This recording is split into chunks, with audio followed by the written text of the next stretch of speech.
Alors, bonjour à tous et bienvenue sur le plateau de TV Nausicaa. Ce soir, nous vous proposons de façon exceptionnelle une rencontre au débat, comme vous avez pu le voir, sur les aires marines protégées. En effet, c'est un sujet qu'on va aborder ce soir. On va en apprendre un petit peu plus. Au sommaire, nous serons d'abord en compagnie de deux interlocuteurs du parc naturel marin des estuaires Picard de la mer d'Opale. Ingrid Richard, merci d'être parmi nous. Donc, vous êtes la représentante et vice-présidente de la Fédération française d'études et des sports sous-marins. Et ainsi que Gérard Montassine, merci d'être avec nous également, représentant des professionnels de la pêche. On va essayer de comprendre en gros ce que c'est un parc naturel marin avec vous et quels avantages ça apporte. Ensuite, nous serons avec deux jeunes ayant participé au forum des jeunes en Angleterre au sein de l'aire marine protégée. On va voir comment ça se passe là-bas au niveau de la gestion de ces aires marines. On va voir que c'est un petit peu différent. Et enfin, pour terminer, nous serons en direct de Marseille avec Philippe Valette, directeur général de Nausicaa, qui nous parlera des aires marines protégées dans le monde. On y reviendra encore plus. Et tout cela se fera dans le cadre du rassemblement d'Impact 3 à Marseille. Et ça sera en fin d'émission. Alors pour commencer, comme je vous l'ai dit, on va s'intéresser aux aires marines protégées localement. Et puis, on va en parler avec vous, Ingrid Richard et Gérard Montassine. Alors, encore une fois, merci d'être avec nous. Alors, je vais commencer par vous demander une chose très simple. Qu'est-ce que c'est exactement un parc, une aire marine protégée et quels outils utilise-t-on pour le gérer ? Oui, si vous permettez que je commence. Donc, un parc naturel marin, c'est une aire marine protégée qui est adaptée à de grandes étendues marines où coexiste justement un patrimoine naturel qui est remarquable, des écosystèmes très riches et très variés, et puis aussi des activités multiples dans ce parc.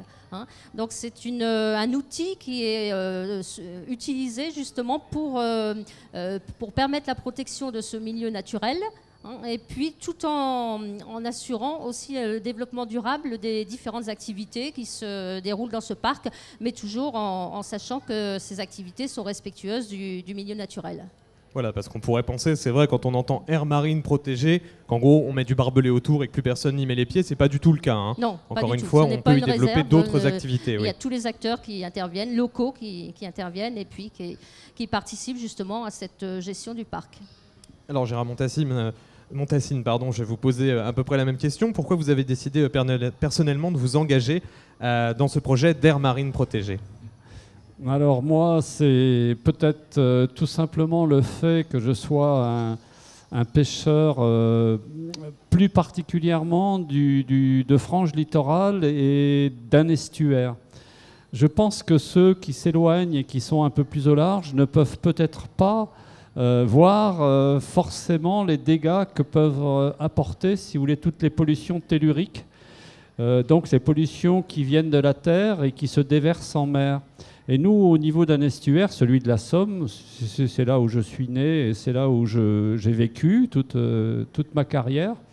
Et tout le long du littoral, on a vu d'énormes choses se modifier, qu'elles soient de forme physique, puisque les estuaires se comblent, mais accélérées par le phénomène des procédures de l'action humaine, qui entravait des fonctionnalités initiales de ces espaces estuariens. Le mélange eau douce, eau de mer est très important pour tous les développements de la vie, de la faune marine et de toutes les espèces qui peuvent s'y présenter.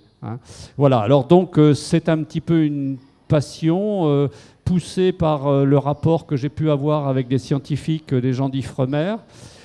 C'est un député qui me dit qu'est-ce qui se passe, moi je ne peux pas vous répondre, mais justement il faudrait peut-être faire quelque chose. Et est-ce que c'est cette idée qui a incité, entre autres c'était M. Jérôme Bignon, donc mon député, et donc comme il est devenu président des aires marines protégées, est-ce que c'est lui qui a insisté pour que ce parc se crée ? Mais toujours est-il qu'au jour d'aujourd'hui il est créé et que nous devons essayer de le gérer. Voilà, vous étiez, on va dire, un observateur privilégié, puisque vous étiez effectivement sur le bord de mer. C'est vrai que la pollution s'y voit plus facilement. Et également, comme vous l'avez bien précisé, hein, l'océan c'est un grand mécanisme et les estuaires sont des rouages importants de ce mécanisme, hein, d'où l'importance effectivement de les préserver. J'ai envie de vous poser la même question, Ingrid Richard. Qu'est-ce qui vous a poussé également à vous intéresser aux aires marines protégées? J'imagine qu'il y a forcément un rapport avec l'océan à la base. Oui, bien sûr, puisque bon, pour la Fédération française d'études des sports sous-marins, en fait, c'est notre base. C'est même comment les fondamentaux qui sont dans nos statuts, c'est-à-dire la connaissance et puis la protection du milieu marin. On les retrouve dans nos statuts mêmes. Et puis, c'est notre passion. Donc, on veut faire découvrir tout le milieu marin et puis la richesse et puis aussi mettre le point sur la fragilité du milieu marin. Donc automatiquement, en plus les plongeurs sous-marins, on a une vision qui est en dessous de la surface de l'eau, donc on peut être aussi des interlocuteurs privilégiés et c'est à ce titre-là qu'on a été effectivement consulté dès le départ, dès la mise en place du parc.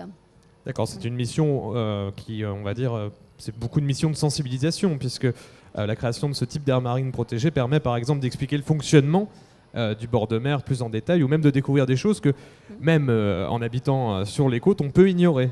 Oui, effectivement. Bon, il y a effectivement des experts du milieu marin, mais nous, avec tous nos licenciés, on est 150 000 licenciés, plus d'autres pratiquants de randonnée subaquatique. Les pêcheurs sous-marins également font partie de notre fédération. Donc, toutes ces personnes apportent des compléments d'information de ce qui se passe en dessous de la surface et puis justement toute cette beauté et puis cette fragilité du milieu marin. Voilà, alors c'est vrai que c'est assez amusant parce que ça fait maintenant depuis quelques années qu'il existe une charte du plongeur responsable qui recense différentes actions à ne pas faire, des actions qu'on pourrait penser innocentes, hein, comme nourrir des animaux par exemple, mais qui ont eu des répercussions assez violentes sur l'écosystème. On a l'impression que cette charte arrive maintenant sur les côtes, c'est-à-dire c'est étendu, elle est venue de l'océan, puisque c'est à peu près le même genre de choses quand vous faites, j'imagine, des excursions, c'est concilier par exemple la pratique du char à voile ou de la pêche à pied, avec, on va dire, un comportement responsable, c'est-à-dire ne pas faire n'importe quoi, n'importe quand, sur n'importe quelle partie de la plage. C'est le principe. Oui, effectivement, c'est le principe du parc, justement, c'est de ne pas interdire les activités. Hein. Le parc n'est pas là pour interdire les différentes activités, mais justement pour continuer à développer nos différentes activités, que ce soit économiques, professionnelles, que les loisirs, donc bon, pour moi la plongée, la randonnée palmée, tout ça, et la voile, tous les sports nautiques qui se font en mer. Et justement de concilier toute cette pratique, mais dans le respect de l'environnement et surtout du milieu marin, en faisant attention d'avoir une pratique responsable et de pas avoir d'impact ou minimiser l'impact sur le milieu. Voilà, apprendre simplement à vivre en bonne intelligence, pas interdire absolument tout, ce qui paraît être une démarche plus concrète tout simplement que l'interdiction bête et méchante. Alors, Gérard Montassine, je vais vous demander également peut-être... Qu'est-ce qu'on attend de ces aires marines protégées exactement? Donc c'est un lieu un petit peu un sanctuaire en quelque sorte pour ces espèces. Qu'est-ce qu'on peut attendre à long terme de cette création d'aires marines protégées? Bien, vous avez déjà dit sanctuaire. Non, justement, il ne faut pas que ça en soit un. Il faut que ce soit quelque chose qui continue à vivre. Alors, il est évident que nos activités, surtout quand elles sont développées avec des arts traînants, sont peut-être un petit peu mal comprises parfois, alors qu'il y a des endroits où, moi, quand on pêche la crevette grise, si vous voulez, dans la frange littorale, on n'est que sur du sable, des fonds sableux qui, même s'il se lève un peu un nuage, quand on voit des planches de chalut ou des choses comme cela fonctionner, on a l'impression que c'est quelque chose qui bouleverse tout le fond de la mer, ce qui n'est pas forcément le cas. Donc, c'est peut-être un petit peu essayer d'amener les différents acteurs à essayer de se comprendre, si vous voulez, si l'un est en train de prélever quelque chose sur cet espace-là, c'est peut-être aussi pour nourrir, si vous voulez, des gens qui ont envie de manger ces produits de la mer. Et donc, c'est notre fonction initiale première en tant que marin-pêcheur, hein, c'est de nourrir les hommes. Et donc, moi, ce que j'en attends, c'est qu'à partir de là, on en arrive à peut-être plus de compréhension entre nous, plus de compréhension, se faire rencontrer des gens qui fréquentent l'estran, des gens qui naviguent un peu plus au large, d'autres qui naviguent très au large et parfois dans des milieux océaniques, pour que toutes ces choses-là prennent une forme de gouvernance nouvelle, entre guillemets, et qu'elles soient pas en compétitivité et en, si vous voulez, autodestructrices l'une de l'autre, mais que plutôt elles viennent à apporter des éléments de réflexion pour les uns, comme nous. Peut-être que la technologie évoluera et que l'on nous amènera à employer d'autres engins de pêche, mais voilà, la fonctionnalité première de ce qu'on est, notre passion, c'est de pêcher. Et donc peut-être que dans l'avenir, il faudra pêcher avec plus de respect de l'environnement, bien sûr. D'accord, et en fait ça permettrait de développer un dialogue, on va dire, plus sain peut-être qu'une bête opposition, comme on peut expliquer dans d'autres milieux, et puis rassembler vos efforts dans un but commun. Je pense que ça serait l'intérêt principal. On aura peut-être aussi là-dessus à faire prendre conscience à tous ces gens, si vous voulez, qui utilisent notre planète à terre, et que lorsqu'ils consomment des éléments sur cet espace, eh bien derrière c'est toujours les rivières qui véhiculent, si vous voulez, tout ce qui a pu être dégradé, l'environnement, si vous voulez, qui est utilisé par nous tous, derrière, c'est la mer qui est obligée de le digérer. Et donc, je crois que ces formes de pollution qui n'ont jamais été très, très, très étudiées, on voit des phénomènes d'eutrophisation, on voit des phénomènes comme ça qu'on ne s'explique pas. Et donc, c'est des faunes planctoniques, c'est des éléments, des intrus, enfin des entrants, des intrants qui sont déversés, qui perturbent, si vous voulez, toutes ces fonctionnalités initiales. Voilà, donc, moi, je veux que tout le monde prenne conscience que, voilà, il n'y a pas que nous qui devons respecter la mer, c'est aussi ceux qui nous produisent des choses qui peut-être faudrait qu'elles évoluent dans le sens où ne pas les produire et derrière ne pas avoir à les traiter comme on est obligé de les traiter au jour d'aujourd'hui dans les stations d'épuration. Voilà, comme vous l'avez dit tout à l'heure, effectivement, l'Ifremer s'intéresse beaucoup à ce type de phénomène, hein, et malheureusement, ça vient généralement de l'homme et des côtes. Donc effectivement, hein, ça peut permettre d'informer et de mieux comprendre. À Nausicaa, c'est un message qu'on défend d'ailleurs, hein, que tout finit à la mer et que ça finit fatalement dans le poisson, ce qu'on peut déverser et que le poisson on le mange. Il ne faut pas que l'homme se sorte de l'écosystème, on est bien d'accord avec ça. Alors Ingrid Richard, je vais vous poser la même question. Qu'est-ce que vous attendez exactement d'une aire marine protégée? J'imagine une certaine prise de conscience de la population, pour commencer? Oui, effectivement. Donc, pour la protection du milieu marin, si la protection en fait passe d'abord par la connaissance. Donc, effectivement, il y a plus ou moins une éducation aussi du public et déjà même des acteurs de loisirs. Donc, tous ceux qui viennent faire du loisir avec nous, hein, comme disait M. Montassine, pour la pêche, c'est les pêcheurs. Du point de vue économique, ils doivent aussi prendre en compte les problèmes qu'ils apportent. Mais nous, ceux qui interviennent en tant que loisirs, ils n'ont pas aussi non plus un impact nul sur le milieu. Donc il faut justement inculquer des pratiques justement respectueuses du milieu, donc faire une éducation de nos licenciés et puis aussi informer le grand public justement sur tout ce qui se passe au niveau de la mer et comment faire pour le protéger. Et justement cet outil de parc naturel marin, ça permet justement de donner un peu de valoriser un peu notre action, nous, ce qu'on fait au niveau de notre fédération, d'informer le public, de sensibiliser lors des expositions ou bien de colloques ou bien de conférences. Là, ça sera à plus grande échelle et j'espère qu'on pourra tous y participer et puis justement faire voir notre passion de la mer et puis comment on arrive à la protéger malgré qu'on l'utilise. D'accord, et alors ça me permettra de faire une belle transition pour la suite, mais quid de la coopération avec des États voisins? Est-ce que c'est quelque chose que vous commencez à développer aussi? On est ici à quelques, je ne vais pas dire quelques battements de bras, mais presque de l'Angleterre. On en parlera juste après, mais est-ce qu'il y a déjà des choses développées dans ce sens? Oui, de toute façon, notre espace, surtout au niveau de la Manche, il est un peu retréci au niveau du détroit. Donc effectivement, on a beaucoup d'Anglais, des Belges qui viennent plonger dans notre milieu. Donc nous, pour les loisirs, donc effectivement, on a des étrangers qui viennent effectivement voir de notre côté, et puis nous, on va voir de leur côté. Et est-ce qu'on a fait des contacts?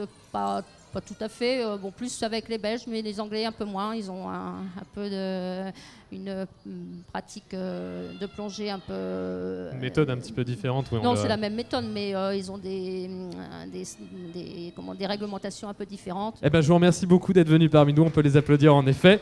Merci. Alors, je vais vous laisser retourner à vos places et on va accueillir 2 jeunes gens, Julie Mestre et Yann Planck, qui reviennent a priori de l'Angleterre et qui ont participé. Hop là, voilà vos micros, installez-vous. Au forum des jeunes franco-britanniques, donc le week-end dernier. Et donc, eh bien, tout cela était dans le cadre d'un projet, le projet Panache. Donc, vous avez pu découvrir une AMP, l'AMP du Dorset, donc aire marine protégée. Hein. Eh bien, vous avez interrogé des experts anglais. Vous avez vu un peu en gros comment tout cela fonctionnait là-bas. Hein. Donc, vous avez découvert une réserve naturelle volontaire. C'est assez original. Donc, de Puberck à Kimmeridge Bay, je dois mal prononcer, je pense. Depuis quand ça existe, cette aire marine protégée et comment ça fonctionne exactement? J'imagine que le volontaire là-dedans va avoir une part importante. Alors, Kimmeridge Bay, c'est une aire marine protégée qui fait environ 10 km de long. Donc c'est assez court comparé aux aires marines protégées qu'on peut retrouver en France, comme l'estuaire marin qu'on a ici au niveau des estuaires Picard et de la mer d'Opale. Et donc du coup, en fait, c'est comme vous l'avez dit, c'est quelque chose qui est volontaire. Donc quelque chose qui est volontaire et qui est fait par une association qui s'appelle Wildlife Trust. Et depuis 30 ans, en fait, il y a une gestion qui est faite par 25 volontaires qui agissent, on va dire, de manière régulière. Et toutes ces actions qui sont faites sur ces 10 km sont financées par environ 1100 adhérents qui donnent à l'association pour pouvoir aider à la gestion et à la protection des milieux marins dans cette zone. D'accord, donc a priori beaucoup de bénévoles qui participent directement à la protection, on va dire, au quotidien, et puis un financement qui est, j'imagine, des gens de la région qui veulent protéger cette zone. Oui, voilà, exactement. Juste après, d'ailleurs, après notre intervention, on verra la vidéo de quelqu'un qui participe justement à ce type d'action dans cette aire marine protégée. Et donc du coup, oui, c'est une implication des personnes qui habitent et qui sont des personnes locales et qui veulent donner un peu soit de leur argent, soit de leur temps pour pouvoir aider à la protection de ce milieu naturel. Alors, vous avez rencontré des experts, comme je le disais en préambule. Quel retour vous avez eu de ces experts anglais sur la protection? Donc, on a eu la chance de pouvoir rencontrer des différents experts en fait en Angleterre pendant notre séjour. Donc, ils nous ont donné un peu leur vision des aires marines protégées en fait. Donc, on a tout d'abord rencontré un pêcheur à la retraite. Donc, il faut savoir que lui, il a vraiment connu la pêche qu'il y avait avant là-bas en fait. Donc, avec les petits bateaux de pêche, la pêche des homards avec des casiers en osier, etc. Et la mise en place de la réserve n'a aucunement perturbé ses activités. Il peut continuer à pêcher comme il le faisait avant. Il a juste dû s'adapter un petit peu en utilisant par exemple des outils pour mesurer la taille des captures, etc. Ensuite, on a rencontré également quelqu'un qui s'occupait des activités de loisirs dans la réserve. Donc lui, il fait partie du comité de gestion de l'aire marine. Et c'est au cours de ces réunions que sont résolus les conflits entre les différents partis. Et donc lui travaille à la mise en place d'activités qui ne perturbent pas le milieu marin. Donc par exemple la découverte des fonds grâce à des kayaks avec des fonds de verre en fait, qui permettent de voir vraiment le fond avec les côtes rocheuses. Donc des randonnées aussi en palme masque et tuba, etc. Voilà, vous avez rencontré également une troisième personne, je crois. Oui, la troisième personne, c'est quelqu'un qui en fait s'occupait de la gestion. Des 11 réserves qu'on trouve dans le Dorset, en Grande-Bretagne. Et donc du coup, en fait, cette personne nous a expliqué que la gestion au niveau des pêcheries, le plus compliqué était de concilier en fait, la vie des personnes qui veulent conserver les milieux naturels et les personnes qui vivent des activités issues de la mer. Et donc du coup, il nous a donné par exemple l'exemple de récifs rocheux qui ont été classés récemment par l'Europe et l'adaptation qu'il a fallu mettre en place dans cette zone de Kimmeridge Bay, excusez-moi, pour pouvoir avoir une meilleure gestion de la ressource. En fait. D'accord, j'imagine qu'ils ont déjà tiré des avantages de la création de cette aire marine protégée. Oui, évidemment, c'est surtout au niveau éducatif en fait. Il y a beaucoup l'endroit est très porté sur l'éducation à l'environnement. Et donc du coup, il y a beaucoup de sensibilisation à ce niveau par l'intermédiaire aussi de toute cette réserve. Et voilà. D'accord, alors en ce moment, il y a des gestionnaires d'aires marines protégées qui sont regroupés à Marseille. J'imagine que vous avez un petit peu étudié le sujet des aires marines protégées en France. Vous avez vu comment ça se passait en Angleterre. Est-ce que vous auriez des conseils à donner? Des idées, des pistes qu'on pourrait creuser pour une meilleure gestion des aires marines protégées, celle que vous avez pu voir fonctionner à 30 ans. On imagine qu'au bout de 30 ans, elle a quand même bien évolué. Donc voilà, est-ce que vous avez vu des choses en Angleterre que vous verriez bien appliquer ailleurs? Alors on a découvert beaucoup de choses. Déjà pour les deux pays, il y a différents statuts pour les zones marines qui sont protégées. Donc c'est vraiment différent entre la France et l'Angleterre. Là par exemple, la réserve qu'on a visitée était vraiment une réserve volontaire, donc tenue par des bénévoles. Ils n'ont aucun droit dans cette réserve. Ils ne peuvent pas interdire des choses, par exemple de décoller les bananes sur les rochers. C'est vraiment uniquement de la prévention, de la sensibilisation et de la pédagogie. Donc c'est vraiment différent avec la France, vu qu'on n'a pas ces réserves naturelles en milieu marin. D'accord, et je crois aussi que aire marine protégée, le terme est un peu, vous le trouvez un peu touffu. C'est vrai qu'on peut mélanger avec, comme moi tout à l'heure d'ailleurs, je l'ai fait avec sanctuaire, une définition plus simple. Ça vous paraît être une bonne idée également? Je crois qu'en Angleterre c'est le cas. Hein. Oui, alors ce que je voulais dire aussi au niveau des aires marines protégées, ce qu'on a pu constater aussi en parlant avec les experts, c'est que les aires marines protégées en Grande-Bretagne sont plus, on va dire, orientées vers ce qui est éducation et sensibilisation, et peut-être moins niveau restriction, alors qu'en France, c'est plus centré sur ce qui est au niveau des lois, au niveau des restrictions, et un peu moins aussi sur ce qui est sensibilisation. On a trouvé par exemple dans l'endroit où on était à Kimmery Bay qu'il y avait vraiment une envie de sensibiliser. Et c'est des choses qu'on ne retrouve pas forcément sur les zones marines protégées en France, où il y a peut-être moins d'informations au niveau du public aussi, par exemple. Et ça, c'est quelque chose qu'on voulait aussi proposer dans les propositions qu'on a fait avec les autres personnes qui étaient présentes lors de ce forum des jeunes. D'accord, alors c'est pas fini, hein, puisque vous avez été en Angleterre. Après, je crois que l'Angleterre va venir jusqu'à nous, puisque vous allez recevoir effectivement plusieurs Anglais qui vont découvrir les aires marines protégées en France, c'est ça ? Oui, voilà, donc on était dans le projet, en fait, on était 10 jeunes Français et 10 jeunes Anglais. Donc ce week-end dernier, on s'est rencontrés en Grande-Bretagne et on a rencontré des experts, justement, ceux dont on vous a parlé précédemment. Et là, la revanche, en fait, c'est dans un mois. Et ils viendront ici à Nausicaa pour rencontrer aussi des experts et pour pouvoir discuter des aires marines protégées. D'accord, parfait. Bon, on espère que vous viendrez en tout cas nous faire un compte rendu de tout ça la prochaine fois, quand vous serez probablement peut-être arrivé en mélangeant des idées. De toute façon, c'est ce qu'il y a toujours de mieux à faire, à peut-être pondre quelques projets intéressants.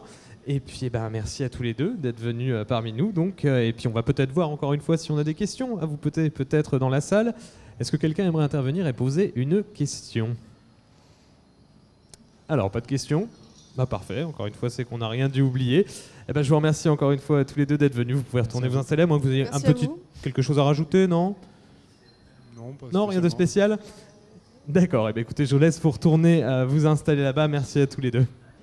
Alors maintenant, on va passer justement à une courte vidéo. Une vidéo justement qui a été tournée en Angleterre, où on verra l'une de ces bénévoles qui patrouille sur cette plage.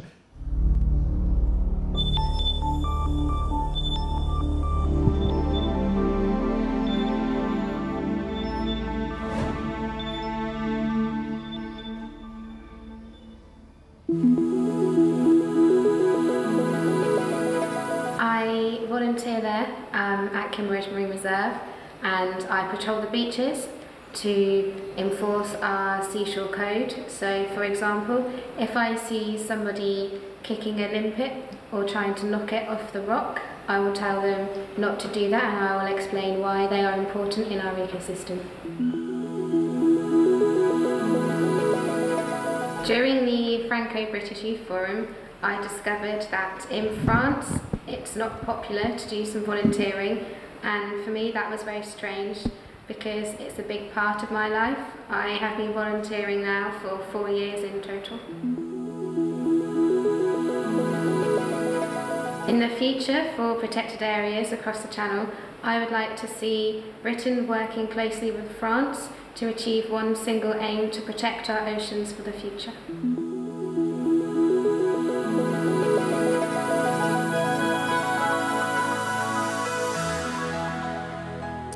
Voilà, donc concrètement dans la première réponse, elle nous expliquait qu'elle se promène sur la plage et qu'elle donne des conseils tout simplement aux gens qui se promènent également. Par exemple, ne pas soulever des cailloux et les laisser plus loin. Dans la deuxième, eh bien, elle trouvait que c'était assez peu commun de faire du volontariat a priori en France, ce qui l'a étonné. Et enfin, eh bien, en ce qui concerne la dernière question, elle aimerait voir une collaboration entre les différentes aires marines protégées afin de créer en quelque sorte une alliance entre ces différentes aires marines protégées. C'est un peu d'ailleurs la suite de notre programme, puisque nous allons maintenant être en direct de Marseille au Congrès international des aires marines protégées. Et nous avons le plaisir d'avoir en ligne Philippe Valette, directeur général de Nausicaa. Monsieur Valette, bonjour, est-ce que vous me recevez ? Oui, très bien, bonjour à tous. Alors, merci de prendre le temps de nous répondre au cœur de ce congrès international. Alors, ce congrès, il porte le nom d'Impact 3. Est-ce que vous pouvez nous expliquer de quoi il s'agit exactement ? Oui, Impact, ça signifie International Marine Protected Areas Congress. Et donc, il s'agit bien du congrès mondial des aires marines protégées. Et sachant que ce congrès s'est déjà déroulé 2 fois, il a lieu tous les 4 ans. Une fois en Australie, une fois à Washington et donc actuellement à Marseille. Bon. C'est une réunion d'acteurs du monde marin en général, des gestionnaires d'aires marines protégées en particulier, mais il y a bien d'autres participants, des ONG, des scientifiques, des politiques aussi bien sûr, puisque c'est eux qui décident ou non de faire une aire marine protégée. Il y a des pêcheurs, il y a tous les acteurs du monde marin, et il y a des représentants de 90 pays dans ce congrès. Oh. Oui, on est loin de la petite réunion entre gestionnaires, puisque effectivement tout le monde y est convié. Alors justement, quelles sont les attentes des représentants des aires marines protégées ? J'imagine que tous les ans, à chaque fois que vous vous retrouvez, il y a des attentes nouvelles. Oui, alors il y a des réunions nationales qui se font dans certains pays, et là donc la grande réunion internationale, c'est tous les 4 ans. Et si à la sortie de ce congrès, on arrivait à concrétiser une organisation, même si elle n'a pas de statut strict, mais une organisation qui consisterait à vraiment mettre toutes ces aires marines protégées en réseau, ce serait déjà un très grand pas, parce que ça voudrait dire que les gens vont se parler régulièrement. Ils vont pouvoir travailler ensemble par le monde et puis pouvoir échanger leurs expériences, leurs difficultés, leurs succès en permanence. D'accord, donc malgré le fait qu'on soit dans le siècle de la communication, c'est l'axe principal en quelque sorte qui est à développer, c'est une coopération, on va dire, entre toutes les aires marines protégées et une grande communication. Donc. Voilà, parce que ça n'existe pas. Et il y a des collaborations régionales, il y a des collaborations entre personnes qui se connaissent, mais il n'y a pas de réseau institutionnalisé. Et vous savez que en 2002, au sommet mondial de Johannesburg, sommet mondial de développement durable de Johannesburg, il a été décidé de créer un réseau significatif d'aires marines protégées. Rappelons, mais vous avez dû le faire, que il n'y a que 2% aujourd'hui de la surface de l'océan qui est en aire marine protégée. Alors je dis pas protégée d'ailleurs parce que je trouve que l'appellation n'est pas très bonne, aire marine protégée, puisqu'il ne s'agit pas forcément de protéger la mer, il s'agit de gérer en commun des lopins de mer, ce qui est assez différent. Mais bon, l'appellation est celle-là. En tout cas, il n'y a que 2%. Et il a été décidé donc à Johannesburg de créer un réseau significatif d'aires marines protégées. Alors significatif, tout est dans le chiffrage de ce que ça veut dire. En fait, il y a un objectif qui est mondial et qui est de dire en 2020, il y aura 10% de la surface des océans qui sera en aires marines protégées, c'est-à-dire gérée en commun avec toutes les parties prenantes, y compris les pêcheurs, etc., de façon à pouvoir permettre à ces aires d'assurer une certaine résilience aux océans. Effectivement, comme on l'évoquait tout à l'heure, c'est vrai que le terme est un peu mal compris parfois. Hein. Il ne s'agit pas de zones absolument fermées où tout est interdit, mais plus de vivre en bonne intelligence avec l'océan. Eh bien, Monsieur Philippe Valette, je vais vous laisser le mot de la fin, donc, puisqu'on arrive au terme de cette conférence. J'ai été très heureux qu'on puisse organiser à Nausicaa une telle conférence, même si j'y ai participé très modestement. Mais en tout cas, je pense que c'est très important pour nos visiteurs, pour le public, de se rendre compte qu'il y a des choses qui bougent et qui bougent dans le bon sens, et que aujourd'hui on arrive à mettre autour de la même table toutes les parties prenantes.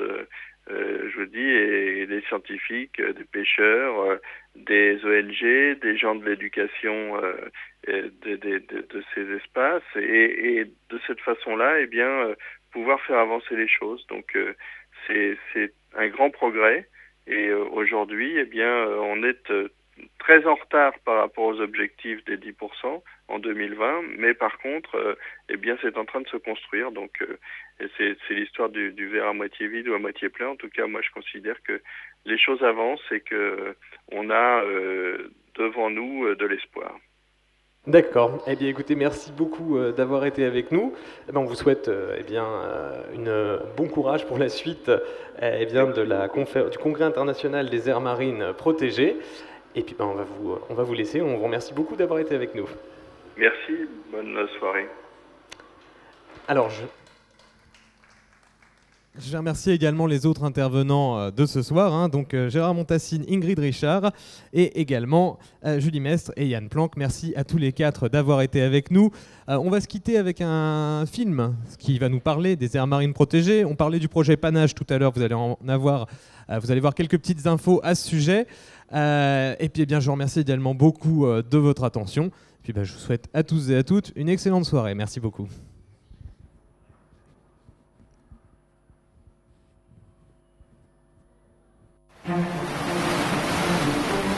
La vaste étendue marine qui longe les estuaires Picard et la côte d'Opale constitue un patrimoine naturel exceptionnel. Sur le littoral, les hommes ramassent des salicornes, des coques et des moules, ou élèvent des agneaux dans les prés salés. Au large, la pêche fait vivre des centaines de personnes. Dans ce détroit, qui voit passer 20% du trafic maritime mondial, le transport de marchandises et de passagers, ainsi que la fréquentation touristique, assurent également la vitalité économique de toute la région. Les estrans et le milieu marin abritent une vie riche et foisonnante, rythmée par de grandes marées.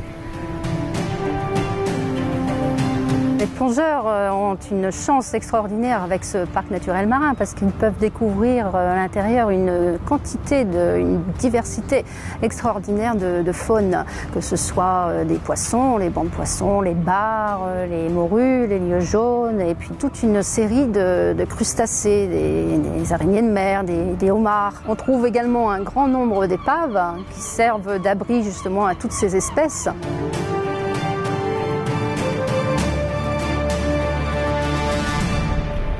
Des colonies de phoques se reposent à l'abri sur les bancs de sable. Ils concentrent pratiquement 80% de la population des phoques sur toute la France, avec une majorité de veaux marins comme on en a juste derrière nous. Avec la multiplication des activités humaines, de leur impact sur le milieu naturel et des intérêts parfois contradictoires des usagers de la mer, il devenait nécessaire de créer une structure assurant la préservation de ce patrimoine commun. Fin 2012, le parc naturel des estuaires Picard et de la mer d'Opale est créé. Le principal acteur du parc, c'est le conseil de gestion du parc. Ce conseil de gestion comprend 60 membres, décide des actions engagées par le parc, élabore un programme de gestion, un plan de gestion et le met en œuvre grâce à une équipe de techniciens et d'ingénieurs. Les moyens de ce parc naturel marin sont apportés par l'Agence des aires marines protégées. Les professionnels de la pêche et les autres activités maritimes, mais également les collectivités territoriales, les associations de protection de l'environnement et les experts du milieu marin font partie de ce véritable parlement de la mer. L'image d'un poisson pêché dans un parc marin, c'est un poisson qui est pêché d'une manière responsable et durable. On se rend compte qu'il y a moins de crevettes qu'auparavant. Les crevettes ne montent plus au nord de cette zone, justement. Le parc, à ce niveau-là, a un gros rôle à jouer, qui est de contrôler cette qualité de l'eau. C'est la première chose à faire. La pêche sera encore davantage encadrée qu'elle ne l'est déjà.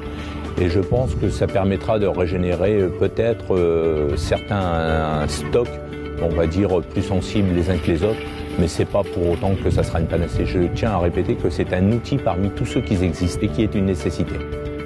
Il va falloir qu'on arrive à développer, j'allais dire, une approche intégrée, une approche globale, donc qu'on arrive à expliquer les impacts d'une activité par rapport à une autre. Ça peut être un impact positif comme négatif. Ce qu'on attend surtout, c'est effectivement d'avoir quelques règles pour pouvoir mieux cohabiter tous ensemble. Sur un point de vue touristique, trouver un espace classé, protégé, devrait permettre à la fois aux communes et au littoral de se développer économiquement. La mer est un espace partagé, sans frontières, et nous devons travailler ensemble. Et c'est le cas de Panache, un projet européen avec l'Angleterre. Nous définissons des objectifs communs pour une meilleure gestion des aires marines protégées. Aujourd'hui, on peut tous aider les scientifiques en collectant des données. Donc là, sur les algues et les bigorneaux, et demain, ce sera peut-être en collectant les œufs de raie dans la laisse de mer. Gérer ces multiples usages n'est pas simple. Comment concilier la préservation des intérêts de chacun avec celle du milieu marin afin qu'il continue à prodiguer ses richesses dans l'avenir? Nous pourrons déterminer des zones plus propices à l'exploitation de granulats marins sur la base d'études qui nous permettront d'avoir une connaissance précise du milieu marin. Nous pourrons définir avec le conseil de gestion les modalités de réalisation de ces exploitations qui puissent être compatibles avec les objectifs du parc et avec les autres usagers de la mer. Un parc naturel marin s'inscrit dans une logique internationale qui est de créer pour l'ensemble des océans un réseau cohérent et résilient d'aires marines protégées. C'est une décision qui a été prise à Rio+20 de créer d'ici 2020 10% d'aires marines protégées dans le monde. Le parc naturel marin s'inscrit dans la logique de la stratégie nationale de la biodiversité et de répondre ainsi aux engagements de l'État français au niveau international. Le parc naturel marin des estuaires Picard et de la mer d'Opale permettra à l'ensemble de ces acteurs de dialoguer et de s'entendre sur les meilleures décisions à prendre, celles qui profiteront à tous durablement. Il permettra aussi de mieux comprendre la complexité d'un milieu unique et indispensable.